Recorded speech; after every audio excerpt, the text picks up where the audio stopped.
তুমি এমন একটা ব্যক্তি যে কয় আইলো তার পিছেই যাও, গেলে পরে তোমার ক্ষতি হয়, লাভ হয় না।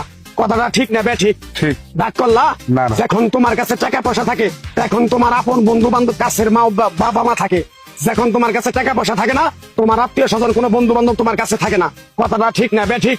ঠিক। রাগ করলা? না, না। এই কথাগুলো আগে পিছনে কোনদিন বলছিলা? না। তুমি মানুষের পিছনে যায় হাজার হাজার টাকা পয়সা নষ্ট করো, তোমার পিছনে এসে কেউ 10টা টাকা ক্ষতি করে না।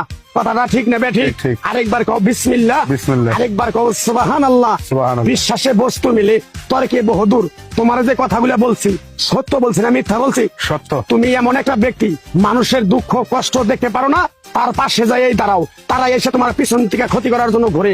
কথাটা ঠিক না বে ঠিক? ঠিক। রাগ করলা? না। কিছুদিন আগে একটা বিপদে পড়ছিলা, অনেক বন্ধু বান্ধবের কাছে 10-20-50 হাজার টাকা হাওলা চাইছো, তারা তো ফোন করেই নাই, তোমার সাথে এখন যোগাযোগ বন্ধ করে দিছে। কথাটা ঠিক না বে ঠিক? ঠিক, ঠিক। রাগ করলা? না, না। এই তাবিজ গাছ গাছরা দিয়া কারো কাছে টাকা পয়সা নিয়ে খাই না, তোর কাছ থেকে সামান্য কিছু টাকা নিয়ে আমি একসঙ্গে হোটেলে খামু, দিতে পারবি? পারবো। পারবি? পারবো। হাইক লাগবো না, তোর মনটা খুবই বড়। কেউ 50 টাকা চাইলে তোর 5,000 টাকা দিয়ে দেস। কথাটা কি করছি বুঝতে পারছ? জি। আরেকবার কবি বিসমিল্লাহ। বিসমিল্লাহ। বিসমিল্লাহ বলার সাথে সাথে তুই আমারে 500 টাকা দিবি, তোর এক টুকরা গাছ দিয়ে যাবো। এই গাছটা তুই নিয়ম কারণ মাইনা ব্যবহার করবি, আল্লাহ তোরে মুক্তি করবো। কথাটা কি বুঝতে পারছ? জি। আরেকবার কবি বিসমিল্লাহ। বিসমিল্লাহ।